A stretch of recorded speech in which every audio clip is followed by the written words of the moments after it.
going on, all you wrestling fans, and welcome to Phantom Wrestling.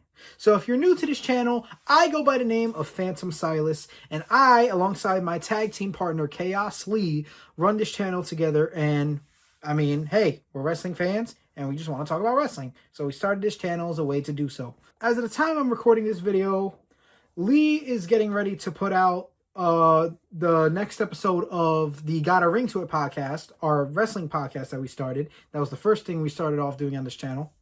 And in that episode, that is episode 4, season 1, we talk about the John Cena farewell tour. We talk about all the matches that John Cena had during his farewell tour, specifically his in-ring appearances.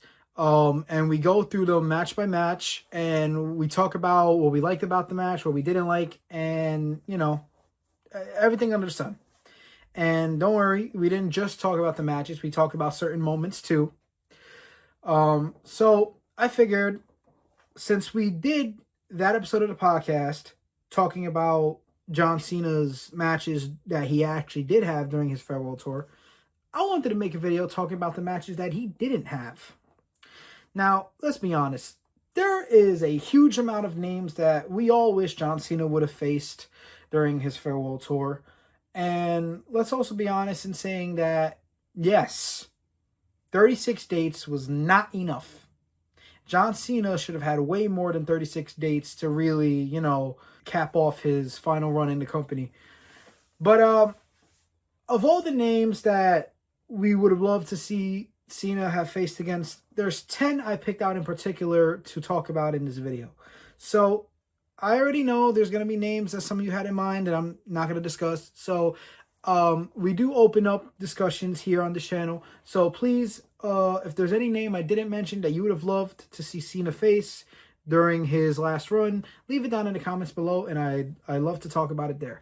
But without further ado, this is my list of 10 names that I would have loved to have seen Cena face during his farewell tour. Now, I'm not ranking any of these names in particular, but I am going to go in a specific order of the names I want to talk about. I want to make it known that I'm specifically talking about, with each one of these, I'm specifically talking about singles matches, because these first two I'm going to talk about did face Cena during his farewell tour, but they never had a one-on-one match with him.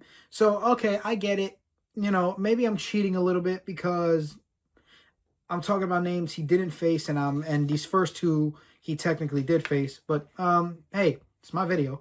Number 10, Finn Balor.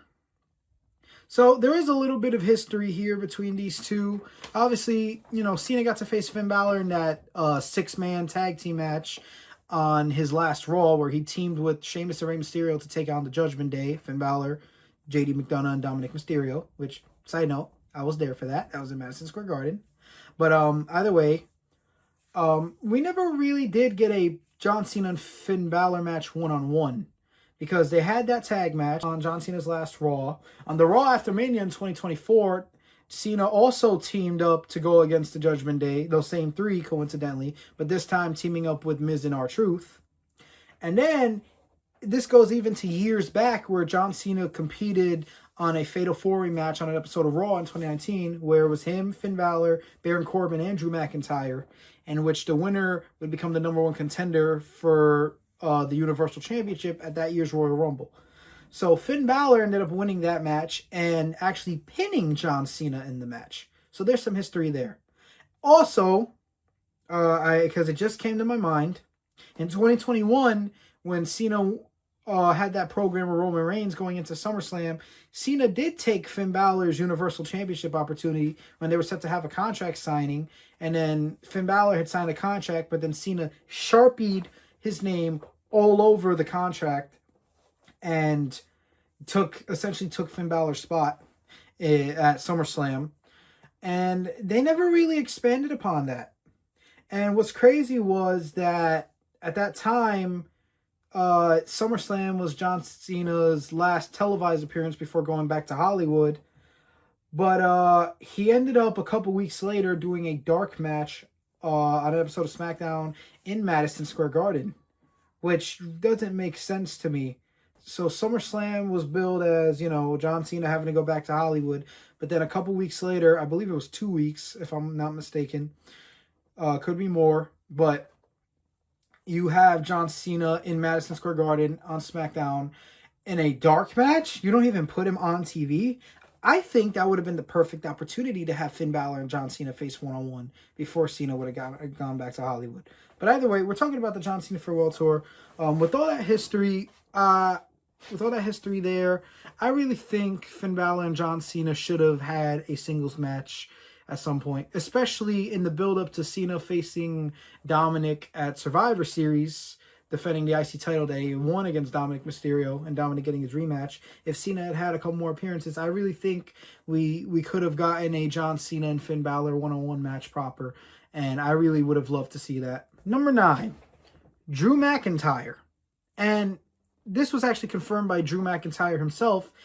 Cena and Drew were actually supposed to have a one-on-one match, and it was actually supposed to happen at Crown Jewel. So Cena was originally supposed to face Drew McIntyre at Crown Jewel instead of AJ Styles.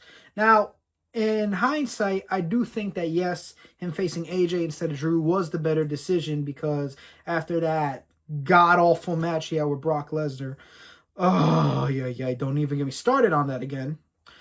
After that shit match he had with Brock Lesnar at WrestlePalooza, him going on to face Drew McIntyre, they were afraid of like how the fans were going to perceive that. So they decided to go with him facing AJ instead.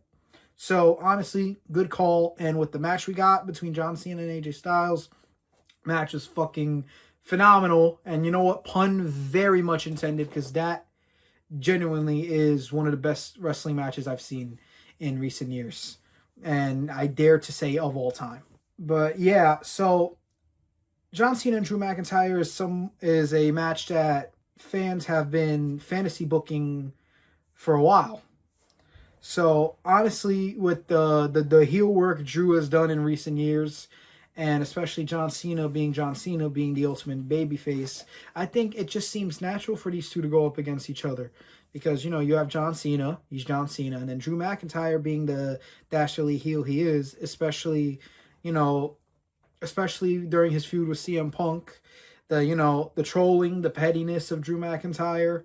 I really think that these two, their character work, the promos, the build up to this match definitely would have been very entertaining and definitely something to see. And I think the match itself would have been a great match, because Drew McIntyre is a great wrestler. I think we would have gotten a great match out of it. So now that I got those two out of the way, let's actually talk about the people that Cena did not get to face during his farewell tour at all. Not in a tag match, not in a one-on-one match, none of it.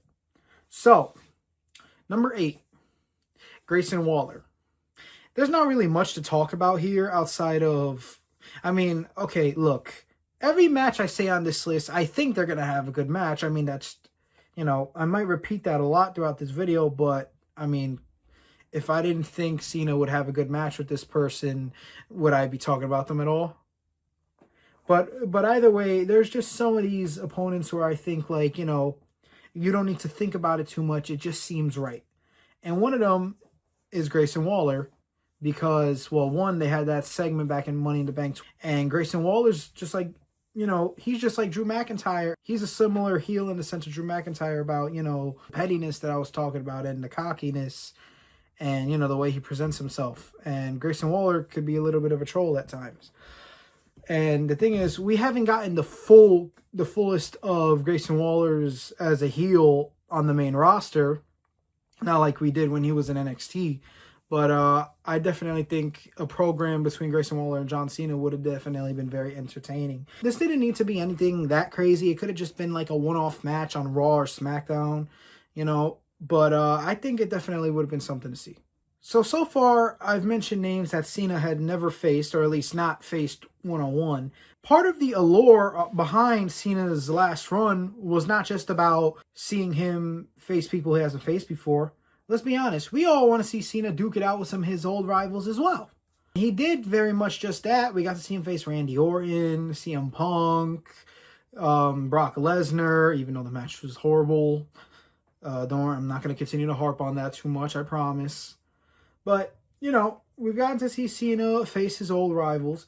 or at least some of them. But there's still some names that Cena hasn't, gotten the chance to duke it out with during that last run that he did face before in the past. And spoiler alert, Edge is not on this list. I'm basing this list off of realistic possibilities that could have happened with the people that I'm talking about in this video. And let's be honest, there was no way in hell Edge was ever going to make his way to WWE to do one match with Cena. Like, there was no way, knowing Tony Khan, there was no way in hell that was ever going to be a possibility at all. Like, I'm sorry, it just was what it was. Like, would I have loved for it to happen? Yes, but you know how Tony Khan is about WWE? You know how AEW is about WWE? There was no way that was ever going to come into fruition. So, and also, I'm not mentioning some retired wrestlers. I'm not going to talk about Kurt Angle. That would have been cool because, that was Cena's first opponent ever in WWE. But let's be honest, there's no way in hell Kurt Angle would ever be able to step in a wrestling ring and do a match again. It's just not possible. And no, I'm not saying The Rock either, which I know because of, The Rock, having that program with The Rock and Cena turning on coding, siding with him. That would have been a great thing to see at some point. Cena turning face again and then squaring up with The Rock one more time. But let's just be honest, that there was no way that was going to happen. Like, and honestly, I know The Rock, he's not fully retired. Like, he's only semi-retired. But let's be honest, would any of you be shocked if The Rock never wrestles again? Because I wouldn't. But either way, one old rival that definitely would have liked to see Cena have another match against at number 7 is The Miz. Now, okay, The Miz and John Cena never had any, 5-star classics or anything like that. But I do think it would have been a nice TV match to see John Cena get one more crack at The Miz with the history they have. I mean, John Cena did give The Miz his first and only WrestleMania main event and put him over for that matter. So either way, despite how good or how bad the match would have probably been, it's John Cena, it's The Miz. I mean, it just writes itself. One more match would have been great. And, it doesn't have to be on a PLE. It could have just been a one-off on SmackDown or Raw just to say, hey, they went at it one more time. Which, by the way, shout out to The Miz because The Miz really is an underrated legend of wrestling. Like, The Miz really doesn't get the respect he deserves. He is an underrated veteran that I think people should show more love. But we'll talk about that another time. Number 6. Okay, now some of you, when I say this name, you're going to look and be like, what? And you're going to be a little bit confused because this person was injured for the majority of 2025. But for the short period of time that he was wrestling throughout the year prior to stepping away due to injury, I think this definitely could have happened. I'm talking about Kevin Owens. And the perfect place for it to happen would have been the Elimination Chamber in Toronto. Now, as great as the unsanctioned match with him and Sami Zayn was, I think there's some of you that might agree with me when I say that, just like I said on the podcast, I think Cena should have won the Rumble instead of the Chamber to get the match at WrestleMania, to get the title match, because I think that would have opened up the possibility for him to get another one-on-one match with one of his old rivals. And I think that, at least how I would have booked it is I would have had Cena win the Rumble. And obviously I would have had Cena make more appearances on TV. Obviously, I mean, that's a no-brainer. But I really would have set up this little program where while Cena's contemplating his WrestleMania decision, he gets attacked by Kevin Owens, and Kevin Owens targets him for what I would have as Cena eliminating him from the Royal Rumble. Now, okay, I know it's not going to make sense in hindsight because, with the ladder match he had against Cody, and that was a gnarly ladder match at the Royal Rumble, there's no way in hell Kevin Owens would have been medically okay to even enter the Royal Rumble match at all. But, it's just fantasy booking for a reason. The key word is fantasy. None of this is real, so who really cares, right? But either way, I would have booked it some way to where Kevin Owens would have been in the Royal Rumble. Cody could have probably had a different opponent at Royal Rumble instead. Or, who knows? Maybe the ladder match didn't happen. or the ladder match did happen, and Cody still retains, but Kevin Owens decides to enter the Rumble anyway. I would have had John Cena eliminate Kevin Owens in the Rumble match, which would have been enough for Kevin Owens to call out a match against John Cena at the Elimination Chamber out of spite, and just to give us that one-on-one match for the final time between Kevin Owens and John Cena. And then, if Kevin Owens still had to step away because of his neck, then so be it. And, the history they have, especially with John Cena being the first person Kevin Owens faced in his main roster debut, a callback to that. And, that match they had at Elimination Chamber 2015, with the history they have, I think that this would have been a nice addition to Cena's farewell tour, having him and Kevin Owens go at it one more time. Number 5, whose game is it? With everybody saying L.A. Knight, yeah. So, L.A. Knight. Now, him and Cena have not a lot of history, but, they did have that small program with each other in 2023 where Cena was the special guest ref in his match with The Miz at Payback in 2023. And then Cena and LA Knight teaming up to take on Jimmy Uso and Solo Sikoa at Fastlane right after. And obviously in that whole program, you could see that LA Knight doesn't like John Cena, saying, LA Knight being LA Knight, saying, he would have whooped John Cena's ass, whatever. But, and even Cena not necessarily liking LA Knight, but, putting out his hand for him to shake because he respects him. And then seeing that respect for LA Knight on the SmackDown after the fact, where Cena had that promo with Roman Reigns, where he felt that LA Knight actually earned a title match against Roman for Crown Jewel, which set up that match. Not a lot of history there, I know, but it's still some history nonetheless.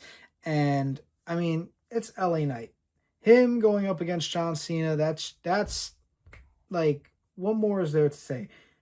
Yeah, that would have probably been a one-off match, nothing too crazy to harp on about, but it would have been cool to see nonetheless, and I think it would have definitely been interesting. And, it's LA Knight, it's John Cena. I think the promo battle would have been great. Let me tell you something before I get into this next one. One of the things I wish they would have had John Cena do during his farewell tour was have a program in NXT. He's made appearances on NXT in the past, with one of which being in 2023, coincidentally as well, where he was in Carmelo Hayes' corner as Carmelo was going up one-on-one with Braun Breaker, and Braun Breaker had Paul Heyman in his corner. So, thinking of that in mind, I really wish that they would have had Cena at least have one match in NXT, either on an episode of NXT or preferably on an NXT PLE. And if they would have had Cena have one match, even if it's just that one match in NXT and that's it, I know the perfect person for him to face if that's the case. Say his name and he appears. I'm talking about none other than at number 4, Joe Hendry. What really is there to talk about? It's John Cena, Joe Hendry. This would have definitely been a huge viral moment in the world of wrestling. Joe Hendry, especially with how viral he's been in the past couple years, him going up against John Cena, just would have added to those big moments that he's had in WWE whilst still being a TNA star, remind you. Because obviously, he had entering the Royal Rumble, he had facing Randy Orton at Mania. Imagine Joe Hendry getting to face John Cena in his first and what probably would have been his only match in NXT history. That just would have been like a great thing to see all around. The match itself would have definitely been serviceable, but I think, that match was more so for the viral moment outside of, being a great wrestling match. I definitely think this was a missed opportunity. And the one time Cena did make an appearance on NXT all year in 2025 was in a recorded segment where they had Cena choose both the men and women's competitors in the Iron Survivor matches at NXT Deadline. I think it would have just been great to have Cena appear on that episode of NXT itself, since, that was in New York. So it was right after his final Raw. I think it would have been nice just to have an extra added surprise as just like an extra date by surprise, no announcement or anything, and have him physically appear on NXT to do that, whether he would have actually wrestled or not. But yeah, if I could have given Cena one match in NXT, I would have had it him face Joe Hendry, and I would have done it at NXT No Mercy. Why? Well, I don't know why. I just felt like it. And speaking of Carmelo Hayes, number 3 is Carmelo Hayes. I don't think I need to talk much about this. I mean, it's John Cena, it's Carmelo Hayes, 2 Massachusetts guys, a match that everybody would have loved to see. Melo could ball, Cena could ball. These guys would have put on a hell of a match. We don't need no story. We don't need no promo. We don't need this huge program. Just put them in the ring one-on-one and just let them do their thing. This could have just been a one-off match on TV, but it would have stolen the show. It would have been a match of the year contender, like, without a doubt in my mind or anyone's minds. Like, Cena and Melo, I'm really surprised that this match didn't happen, like, for real. Now, these last 2 I'm going to talk about, I actually touched on a little bit in the podcast episode for those of you who saw it. If you didn't, then you could always go back and watch it after the fact. But I like the fact that they did a tournament to decide who Cena's last opponent was going to be. But there's 2 names that weren't in the tournament. One for a very obvious reason, and the other one was just straight up a snub. And I've always pondered 2 names in particular of who I would have loved to be the ones to retire John Cena. And number 2 would have been very much probably not likely. And this is just pure fantasy booking on my part. Karrion Kross. Now, let's be honest. If Cena and Karrion Kross did have a match, it probably would have just been a match on Raw. And they would have just had Kross lose again. And they probably would have just buried Kross even more than they were already burying him. But I always had this booking in my mind of how I would have booked Karrion Kross and John Cena.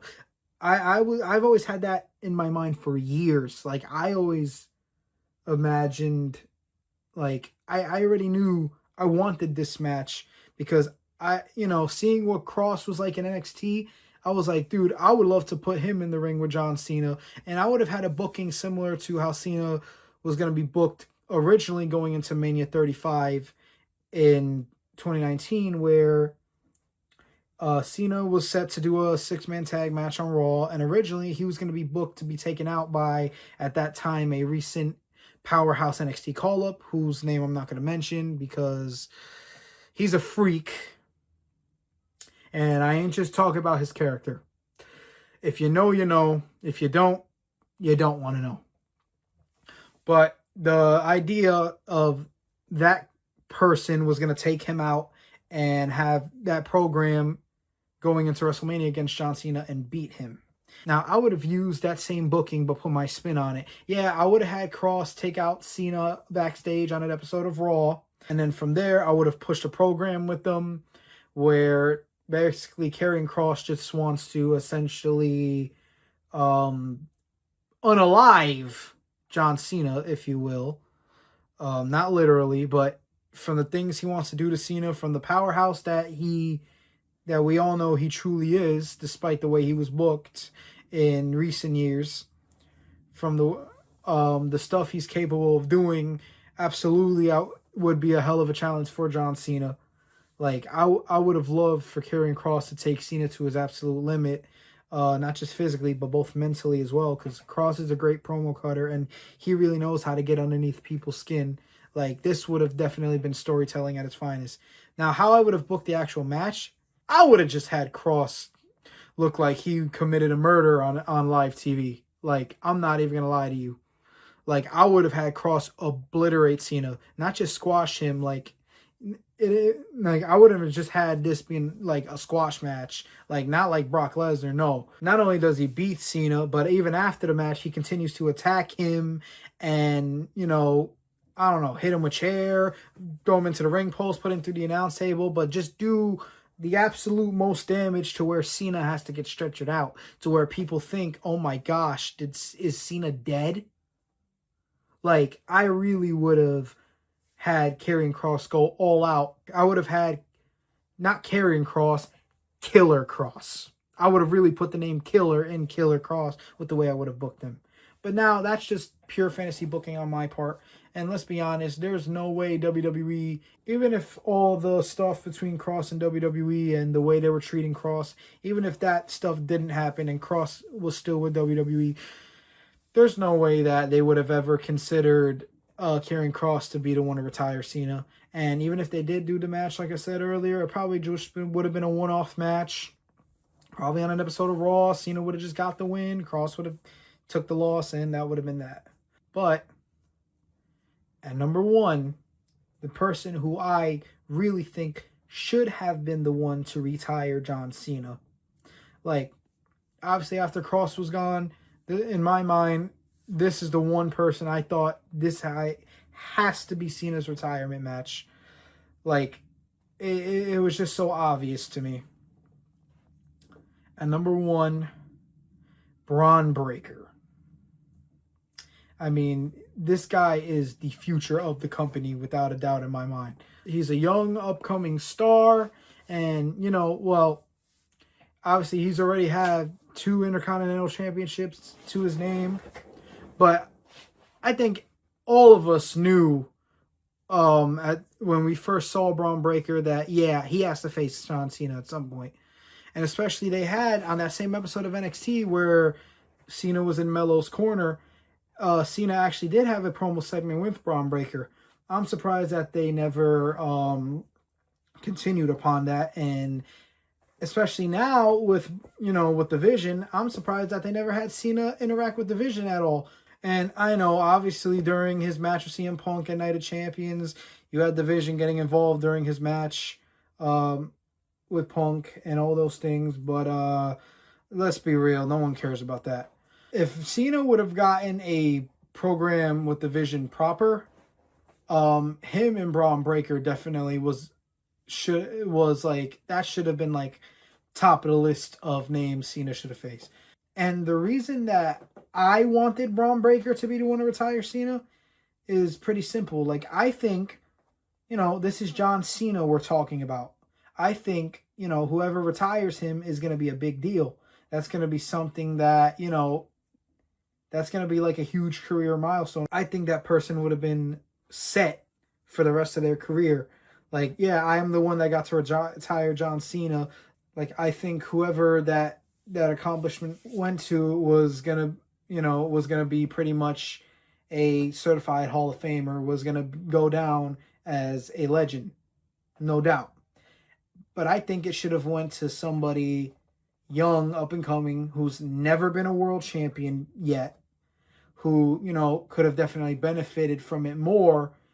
That, you know, oh, I got to retire John Cena, and then, you know, whenever they go on to win their first world title, it just makes it that much more of a big deal than it already was. So with Gunther, like, I did want Gunther to face Cena during his retirement tour, but not as his retirement match. I would have saved that for somebody who could have benefited from it more, because Gunther is already an established talent. Like, he's already been a 2-time world champion on the main roster, longest reigning Intercontinental champion. I genuinely don't see how Gunther would have benefited from being the one to retire Cena in the long run. And I know it's only been a couple months removed, but even then, it's like, you know, I don't think anything about Gunther's career would change at all if he wasn't the one to retire Cena. I think Gunther would have been, you know, I think he would have been just fine, but I still don't think there was anything for him to gain from retiring Cena, because he's Gunther. Like, what more is there to say? In the case of Braun Breaker, you know, he had 2 Intercontinental title reigns, but, you know, hasn't been a world champion yet. He's that good in the ring, still young, in his 20s. And, you know, still a young and up-and-coming star in his own right. Like, he had everything to gain from retiring Cena. And the crazy part is, he didn't even get put in the Last Time Is Now tournament. He absolutely got snubbed. They put Bronson Reed in there, which that was cool, but they didn't put Braun Breaker. Like, what? That was so obvious, like, right there. Like, even if Braun Breaker wouldn't have won, even if they still would have decided to go with Gunther to be the one to retire Cena, Like, how do you not put Braun Breaker in the Last Time Is Now tournament? Like, that doesn't make sense to me. But yeah, I think Braun Breaker definitely should have had a match with Cena at some point during his retirement run. But if I were the one booking it, I definitely think Braun Breaker should have been the one to retire Cena. Most definitely. He's not even 30 yet. He has yet to win his first world title. Like, come on, man. Like, and look at how good he is in the ring. If Braun would have been the one to retire Cena, then I think Braun Breaker, as like I said before, his career would have already been set in stone. Like, you know, him being the one to retire Cena would have set him up for the rest of his career. And he would have always had that on his resume to cement his status, to cement his legacy as a future Hall of Famer. So, there are the list of 10 people that I would have loved to see Cena face during his farewell tour. Now, obviously, that isn't everybody. That's just the people that I wanted to go a little bit in depth on. Some honorable mentions here would be Sheamus, Rusev, Ethan Page, Javon Evans, Rey Mysterio, just to name a few. But anyway, there goes my list. That's going to be it in this video. Thank you guys for watching. If you're a wrestling fan, if you like this video and want to see more in the future, definitely subscribe and definitely tune into what me and Lee have to offer with this channel, as this channel is still brand new and, you know, we're still figuring things out as we go, but we're going to continue to put out the videos that we want to put out and talk about wrestling because we love it. So and I hope you'd stick around and I hope you continue to be part of the conversation with us. But anyway, that's going to be about it.